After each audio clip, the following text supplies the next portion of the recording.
Deputado, a gente vai falar com o senhor sobre rachadinha de Carlos Bolsonaro, a gente vai falar sobre esse imbróglio todo com Bolsonaro e as carteiras de vacinação, a fraude, mas a gente quer começar trazendo esse último tema que a gente vinha conversando com o Guilherme sobre a CPI do MST, e ele disse, né, que o governo faltou articulação do governo, deixou essa CPMI, as duas principais, tanto a relatoria quanto a presidência da CPMI na mão da oposição. Isso deixa o MST numa situação bastante complicada, né? A gente não sabe o que vem pela frente, mas queria a sua avaliação também sobre essa falta de articulação do governo e aí que se coloca agora nessa situação. Olha, de fato, eu acho que faltou um pouco de empenho do governo, mas também não tinha muito espaço nesse caso. Porque nos casos que a gente vê dos bolsonaristas e do governo, né, da base mais fiel do governo, em oposição direta, você tem sempre que jogar com a questão do Centrão. Nesse caso, o Centrão é ruralista, né? O Centrão foi para cima, né? E, de uma certa medida, o governo não tinha maioria para evitar essa CPI de acontecer. O que a gente precisa cobrar agora é que o governo, que o Planalto, que os partidos de esquerda se organizem para estar nessa CPI com uma força suficiente para fazer a defesa do MST. É sempre bom lembrar que já aconteceram pelo menos 2 CPIs sobre o MST no Congresso, e elas não resultaram em grandes prejuízos para o movimento.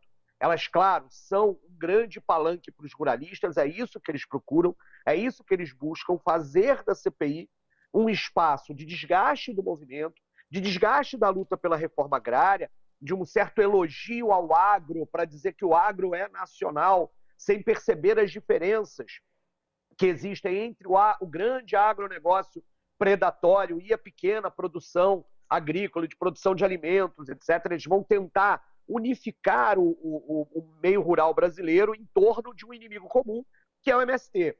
Mas a gente acompanha isso desde os anos 90, né? Desde os anos 90 que há uma tentativa de criminalização do MST.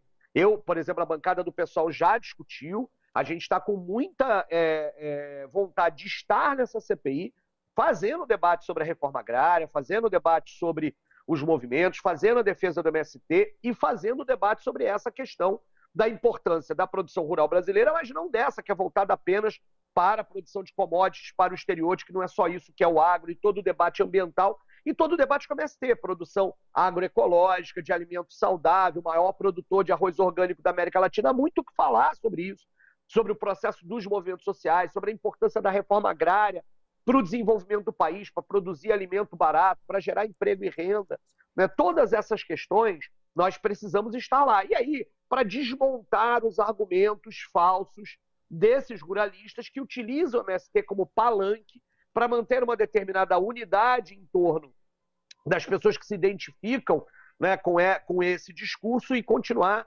adquirindo força política e pressionar o governo Lula. Que, ao final, tem esse outro dado no tabuleiro, esse outro peão no tabuleiro.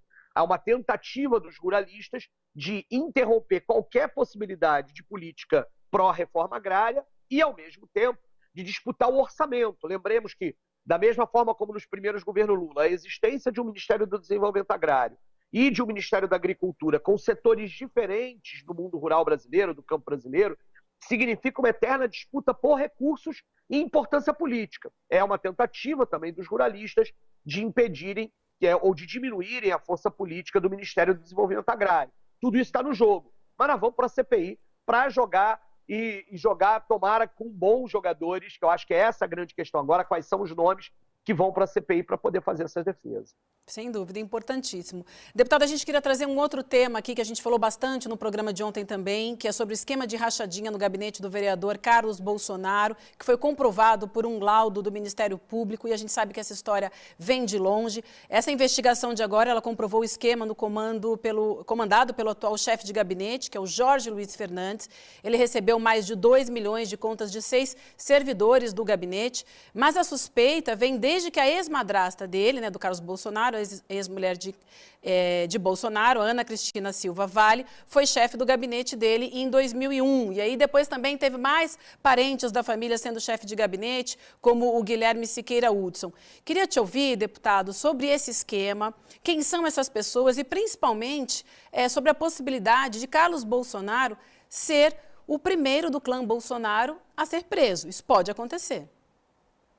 Olha, esse é aquele laudo que confirma aquilo que todo mundo já sabia, né? Ou seja, as reportagens que saíram, e há anos saem essas reportagens, mostram um esquema de familiares ocupando postos nos diferentes gabinetes do clã Bolsonaro, mostram pessoas que sequer moravam na cidade do Rio de Janeiro, no caso do gabinete do Carlos, ou que também não moravam aqui mesmo no gabinete do Flávio, etc. Pessoas que sequer, ao serem perguntadas, dizem, não, nunca trabalhei por lá, nunca bateram ponto, nunca pegaram crachá. E aí, essas notícias já eram muito evidentes. Eu me lembro, inclusive, quando sai uma das principais reportagens, se não me engano, da revista Época, já há alguns anos, nós entramos com um pedido, inclusive, de uma representação no Conselho de Ética na Câmara dos Vereadores. Eu fui vereador junto com o Carlos Bolsonaro. Obviamente, o pedido não alcançou as assinaturas necessárias e, mais uma vez, a Câmara de Vereadores blindou o gabinete do Carlos Bolsonaro. Aí a Justiça vai seguindo o seu curso, as investigações seguem, e aí agora nós temos um laudo comprovando a movimentação financeira entre assessores do gabinete e o pagamento de contas pessoais do Carlos Bolsonaro por este assessor. Ou seja, a linha está completa. Transferência de recursos, que é devolução de salário, para um chefe de gabinete que paga contas do Carlos Bolsonaro. Portanto, na minha opinião, não há outra saída a não ser a Justiça continuar e cobrar as responsabilidades por prevaricação, peculato, desvio de dinheiro público e etc. E essa responsabilização é talvez de toda a família Bolsonaro aquela que está mais evidente, inclusive há mais tempo. E, portanto, se não houver nenhum tipo de blindagem por parte, e eu espero que não haja, né, do Poder Judiciário aqui no Rio de Janeiro, lembrando que vereador não tem foro privilegiado, né, se não houver nenhuma blindagem, isso significa que Carlos terá que responder por isso judicialmente, e isso pode levar, inclusive, a sua prisão, né? A gente espera que a investigação siga seu curso e que essas evidências sejam levadas a sério e não tenham nenhuma blindagem. Agora, o laudo é mais uma corroboração de uma história para o qual nunca houve justificação. E eu acho, apenas para encerrar esse assunto, tem um outro elemento, né? Ou seja, a produtividade do Carlos Bolsonaro na Câmara de Vereadores era tão baixa, que isso para mim também era uma evidência de que os assessores que estavam lá não estavam lá para trabalhar, para poder discutir a cidade do Rio de Janeiro. A gente discutiu IPTU, saúde, educação, transporte, nunca houve sequer um pronunciamento do Carlos sobre isso. Ele fazia, no máximo, os requerimentos de informação, e eram muitos, mas é a coisa mais fácil se fazer no parlamento, é fazer um documento perguntando coisas ao poder público, e volta e meia protocolava um projeto de lei copiado de outras câmaras de vereadores, de outros parlamentos brasileiros. Ou seja, eram sem nenhuma produtividade, sem nada, a assessoria dele, de fato, não servia para o trabalho que é pago pelo dinheiro público, que é assessorar o parlamentar para fazer os debates, para poder ter condições de debater os assuntos, no caso dele, da cidade do Rio de Janeiro. Tudo isso, na minha opinião, são evidências que precisam estar colocadas e ele precisa responder pelos seus atos e ser responsabilizado por isso. Tem anos que a gente fala, deputado, sobre como o bolsonarismo, no geral, ele era muito parecido com aquele pequeno, com o baixo clero da Câmara dos Deputados, né? Dos pequenos crimes, desses crimes comezinhos, o caso das rachadinhas, o caso de funcionário fantasma, né? Quase todo o gabinete da família Bolsonaro tem histórias de funcionários fantasmas, e parece que o primeiro que vai acabar caindo é o elo mais fraco nessa história, e é o que mais sabe, inclusive, né?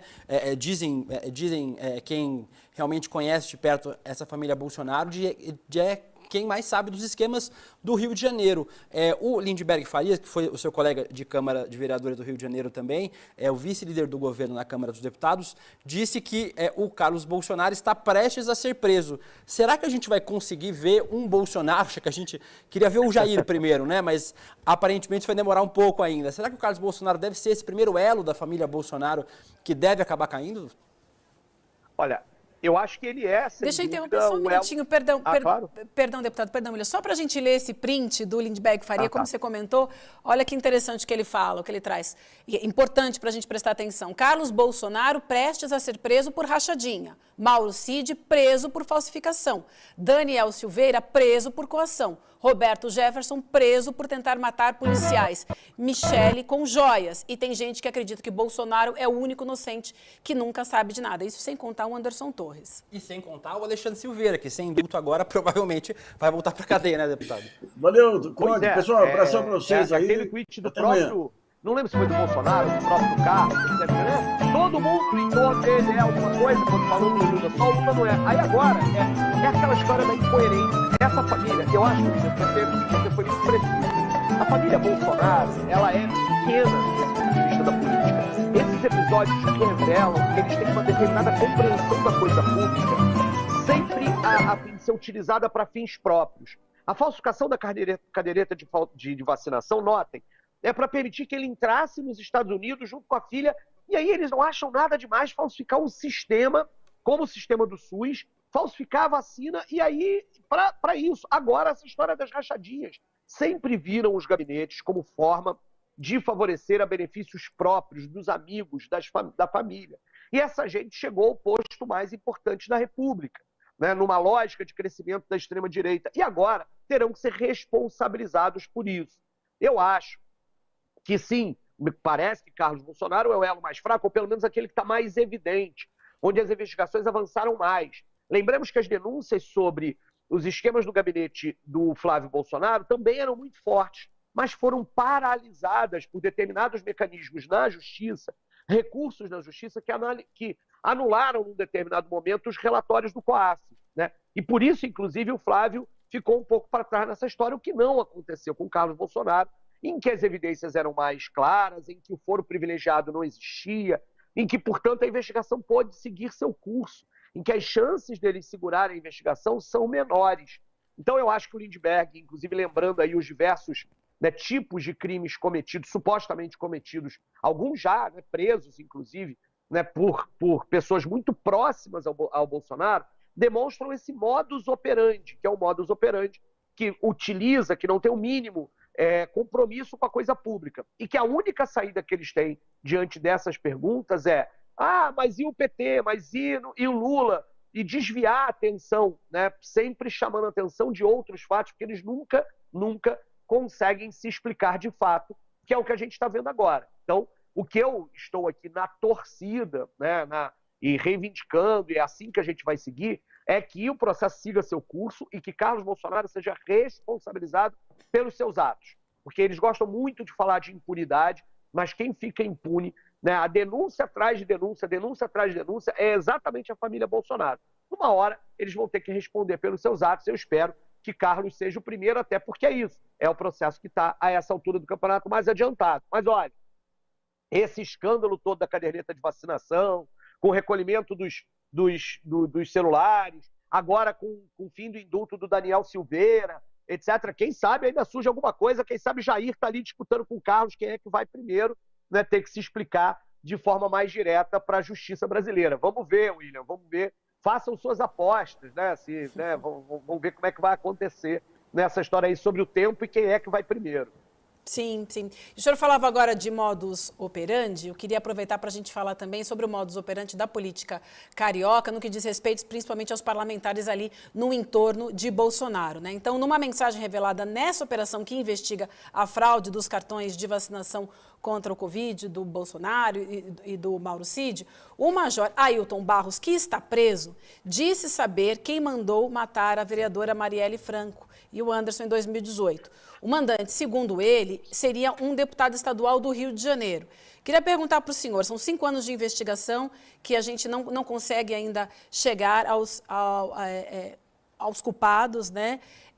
O senhor acha que essa informação faz algum sentido? Como é que o senhor recebeu essa informação? Porque ele já disse também a uma pessoa que foi visitá-lo, um amigo, que ele só deu essa declaração para chamar a atenção do Bolsonaro e tudo mais. Ele já está agora mudando o que ele disse, o que foi revelado nessas mensagens. Mas o que parece para o senhor isso? Olha, parece primeiro que é sempre aquela angústia, né? Toda vez que tem uma nova notícia sobre o caso Marielle, nós que fomos muito próximos a Marielle, que conhecemos Marielle, eu convivi com Marielle muito proximamente, amiga da minha família, a gente fica de sobressalto. Será que finalmente alguém vai abrir a boca, vai contar o que de fato aconteceu? Nós sabemos que no mundo da política, ou até melhor dizendo, no submundo da política aqui do Rio de Janeiro, esses pontos se encontram. Nós sempre acreditamos que há 2 linhas de investigação mais fortes no caso, né, da Marielle. A mais forte é aquela que desenvolve a tese de que Marielle foi morta por ação das milícias do Rio de Janeiro, por conta, como uma forma de vingança pelo trabalho feito na CPI das milícias pelo deputado Marcelo Freixo, pelo então deputado Marcelo Freixo, e por ela mesma, que era da assessoria do Marcelo nessa altura do campeonato. Ou, por exemplo, ainda vinculado às milícias, mas uma espécie de demonstração de força da milícia durante a intervenção militar que o Rio de Janeiro sofria exatamente naquele contexto. Uma segunda linha de investigação é exatamente essa que está citada pelo Ailton aí nessa troca de mensagens. É que um escândalo acontecido muito próximo, lá em 2017, que impediu que determinados deputados, um determinado deputado, Edson Abertassi, assumisse uma cadeira no Tribunal de Contas do Estado do Rio de Janeiro, o que levaria toda uma investigação que resultou na chamada Operação Cadeia Velha para o Supremo Tribunal Federal, porque ele passaria a ter foro privilegiado. Essa nomeação foi impedida, entre outras coisas, por uma ação do PSOL, por uma liminar ganha pelo PSOL, e que tinha, inclusive, o Marcelo Freixo como principal figura naquele momento. E que esta operação, inclusive, que prendeu, entre outras pessoas, o filho do Jorge Pisciani, um dos filhos do Jorge Pisciani, o que não tinha nenhum mandato, ela gerou uma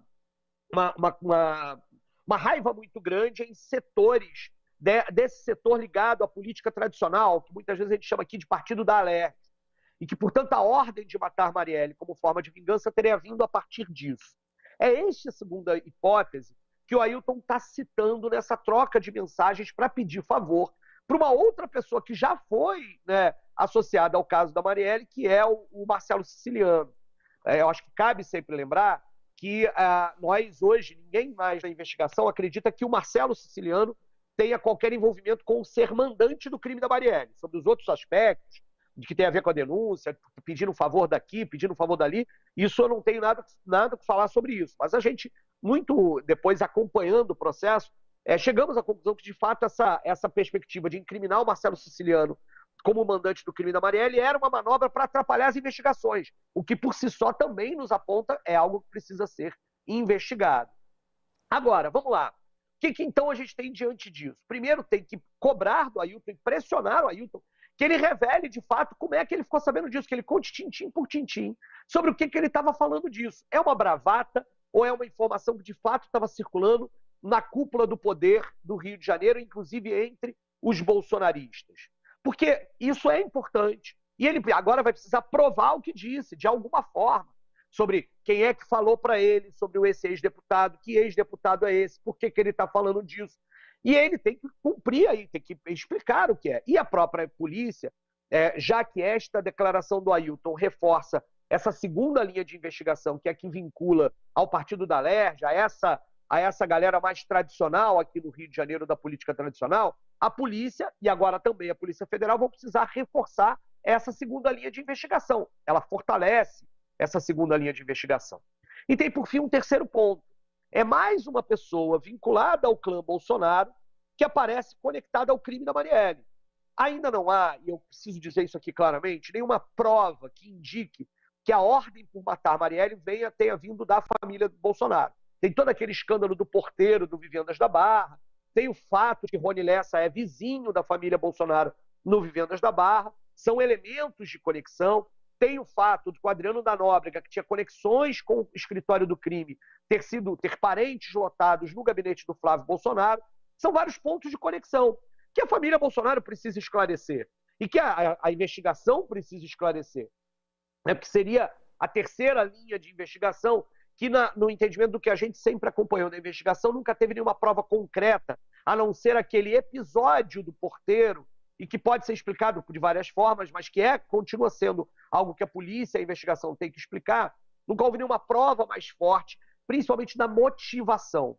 Eu acho que a gente tem sempre que, ao tratar do caso Marielle, sempre se perguntar, e qual foi o motivo? Né? Qual foi o motivo que foi feito isso? E localizar aquele crime no tempo. 2018, Jair Bolsonaro não era presidente da República, o Rio de Janeiro estava sob intervenção militar, o poderio das milícias crescendo, né? E isso tudo, e havia, na minha opinião, uma determinada compreensão por parte dos mandantes, dos executores de Marielle, de que esse crime não teria a repercussão que teve. A gente não pode achar que era previsível toda a repercussão que acabou tendo. E ainda bem que teve, que é isso que faz o caso continuar sendo investigado como é. mas a gente precisa localizar isso no tempo. É grave a informação, a bravata ou não do Ailton é grave e ele precisa se explicar. Acho que me parece que os advogados que os bolsonaristas têm contratado têm linhas argumentativas muito ruins, né, deputado? Primeiro, diz o advogado Bolsonaro que ele estava doidão quando fez posts antidemocráticos. Agora, sobre esse caso das vacinas, eles cogitam a possibilidade de ter sido um hacker que tenha feito a inserção dos dados do Bolsonaro nesse sistema. E como o senhor mesmo disse, o advogado do Ailton Barros disse ontem em uma entrevista na TV que o Ailton teria dito, ter citado a morte da Marielle como uma bravata para chamar a atenção de Bolsonaro. O que é curioso nesse caso é que o Ailton já era próximo do Bolsonaro. No segundo turno do ano passado, por exemplo, ele foi votar ao lado do Bolsonaro. A gente já mostrou essa foto aqui enquanto a gente falava com o Guilherme, que foi trazida pelo jornal o Globo, de que o Ailton foi votar. Aí, ó, a gente tem o vídeo do Ailton ao lado do Bolsonaro votando no segundo turno do ano passado. Que informação o Ailton poderia ter que interessasse o Bolsonaro, que o presidente da República ainda não tem? Por que o Bolsonaro teria interesse particular em saber sobre o mandante da morte da Marielle Franco, deputado? Olha, Marielle é um pavor para a família Bolsonaro pelo símbolo que ela se tornou. Porque há um elemento que Bolsonaro é eleito em 2018, que é o mesmo ano do assassinato da Marielle. E o símbolo que ela se torna por conta do assassinato, e é um símbolo que acontece por conta, inclusive, da força e do dinamismo dos movimentos sociais, do movimento feminista, do movimento de negros e negras. Isso e se torna um símbolo mundial, né? De alguém que não poupava palavras para enfrentar e para denunciar as milícias, para denunciar a política armamentista, para denunciar a política de segurança pública falida do Rio de Janeiro, que leva à morte da juventude pobre e negra. Portanto, ela é a antítese do bolsonarismo nesse sentido. Então, e eles fazem questão, muitas vezes, de se referir a Marielle, e estavam por trás, inclusive, de todo o circuito de fake news que se gerou logo após a questão do assassinato da Marielle, e há sim uma intenção eles têm um medo, né, desse símbolo terminar por derrubar o Bolsonaro ou o bolsonarismo. Porque é isso, a vinculação do Bolsonaro com as milícias do Rio de Janeiro, ela tá presente em vários indícios, né, da família Bolsonaro. O mais evidente dele, como eu citei antes, a família do Adriano da Nóbrega sendo lotada no gabinete do Flávio Bolsonaro. Inclusive é outra daquelas suspeitas de rachadinha, né, que parte desse dinheiro era utilizado em outros esquemas e não para financiar o trabalho de assessoria parlamentar que precisa ser feito. E aí, por isso, o caso Marielle acaba sendo citado em vários momentos. Mas eu, como você, William, eu tenho essa dúvida. Eu falei assim, por que essa bravata foi usada para chamar a atenção, para conseguir um favor, né?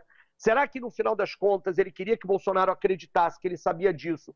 Ou sentiu algum medo de que a resolução desse crime pudesse trazer novos problemas para a família Bolsonaro ou para aliados seus? Porque aí, a forma como o Bolsonaro age em relação ao Estado, aquilo que eu falava antes, também me leva a crer na possibilidade, é apenas uma possibilidade, que Bolsonaro tenha usado os seus contatos e os mecanismos do Serviço de Inteligência Brasileiro, etc., para saber de coisas do processo de investigação da Marielle que ninguém mais sabe. Ele pode ter acesso a informações privilegiadas como presidente da República, como quem podia reivindicar e utilizar esses contatos, como ele faz o tempo todo. Fez o cartão de vacina falso por contatos que tinha e que vai construindo nessa história. Isso me leva a acreditar nessa possibilidade que talvez Bolsonaro tenha, sim, receio de que o crime de Marielle seja desvendado e que isso leve a mais prejuízos à família Bolsonaro, porque, no final, pode ser um grande aliado, alguém muito próximo ao clã Bolsonaro a estar responsabilizado por isso.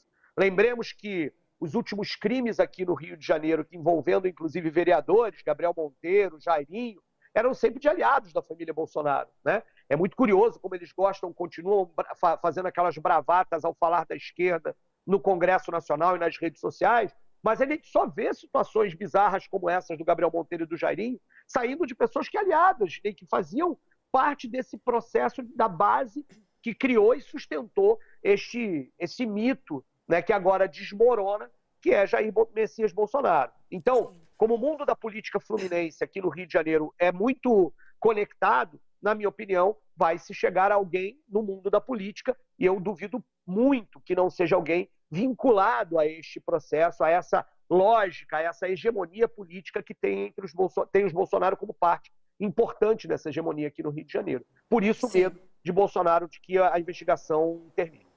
A gente, só para encerrar aqui a nossa conversa, deputado, a gente vai colocar agora um áudio que mostra, como o senhor vem dizendo, e como o Guilherme também comentou com a gente no começo do programa, a proximidade que Jair Bolsonaro tem com Ailton Barros, na própria voz dele. Vamos ouvir esse áudio. Ô Ailton, você sabe, você é um velho colega meu, paraquedista, tu é o meu segundo irmão, né? Primeiro é o Negão, depois é você. Pô, tu sabe do carinho que eu tenho contigo, pô, da nossa amizade. Eu não posso fazer vídeo pra você, mas, poxa, cara, eu nem posso declarar meu voto, né? Mas você é um cara que eu gostaria muito que tivesse sucesso aí no Rio, ok? Um abraço aí, Ailton. Boa sorte. Está muito evidente, está muito claro e está na voz do ex-presidente. Deputado, agradeço demais a sua participação. A gente precisa marcar uma nova conversa aqui no ICL. Foi um prazer recebê-lo. Tenha uma excelente sexta-feira e bom trabalho por aí. Para vocês também, para todo mundo que nos seguiu, um bom final de semana e uma semana cheia de lutas, porque só a luta muda a vida.